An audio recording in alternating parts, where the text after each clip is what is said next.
La signora Maria è una delle poche esuli della provincia di Rovigo, esuli dalmate e istriane, e a lei naturalmente vogliamo fare delle domande. Buongiorno signora Maria. Lei è scappata, diciamo, da Zara in particolare a 15 anni. Sì, Che no, ricordo? a 18. Loro sono arrivati che avevo 15 anni e noi abbiamo fatto subito la domanda per venire in Italia perché noi ci sentivamo italiani. Ma loro dicevano che noi non siamo italiani. Loro i titini. I titini, bravo. E non ci davano mai per venire via. Tanto più che Zara è stata bombardata tante volte grazie agli americani e ai titini. Lei ha un po' di livore fondamentalmente con i titini in particolare, Naturale. in seconda battuta con gli anglo-americani che hanno distrutto una città come Zara che era fantastica, Sì. e anche con gli italiani che per 60 anni hanno Questo dimenticato. mi brucia. Ancora oggi mi brucia. Perché 60 anni ci hanno ignorato, non un giorno. Dopo è venuta la giornata del ricordo. Perché dicevano che noi eravamo fascisti. Noi eravamo italiani, come italiani qui. Cosa c'era in Italia?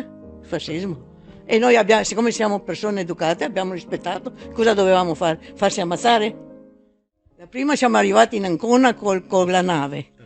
E sa chi sono venuti a prenderci? La polizia.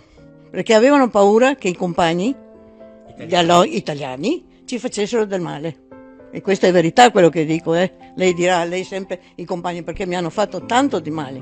Voi come siete stati accettati? Noi non eravamo, ecco il sbaglio, noi non eravamo stranieri, noi eravamo italiani che abbiamo dovuto abbandonare la nostra terra perché Tito non ci lasciava come italiani. E gli italiani come vi hanno accettato? Male, perché ci hanno ignorato.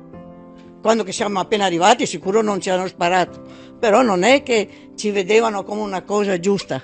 Adesso parlano, adesso viene fuori questo o quello, ma noi abbiamo sofferto lì, morti, paure, perdere tutto. Prima i bombardamenti, poi gli americani che si sono fregati dopo 40 giorni, quando che loro avevano già ammazzato e fatto quel che hanno fatto. Poi siamo venuti in Italia ringraziando Dio, che io sempre ringrazio Dio. Mio papà è andato subito nei pompieri, perché ha detto io sono stato richiamato, perciò piuttosto andare in campo profughi. E a Venezia ci hanno dato una stanza in caserma, e finché dopo hanno trasferito il mio papà a Rovigo. Facendo una fotografia di quel periodo, cos'è che le manca di Zara? La mia città finché vivo, Sì. ma non tornerei più. Mai Più tornata, più tornata. Sì, torno con i miei zaratini, ci troviamo 2 volte all'anno per i morti e in maggio.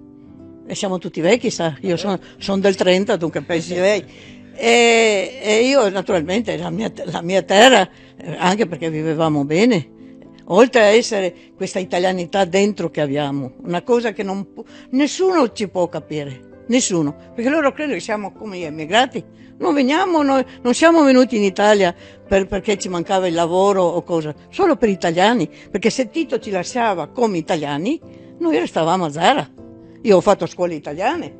In Dalmazia si parlava italiano, ma c'era bilingua o solo italiano? No, come a Bolzano. Le scuole non c'era lì bilingue, per niente. Dio mio, poi lei sa quando si è ai confini, la lingua la impari anche. Io poco capivo, poi quando è venuto Tito, poco tanto dovevi per forza, perché dove andavi?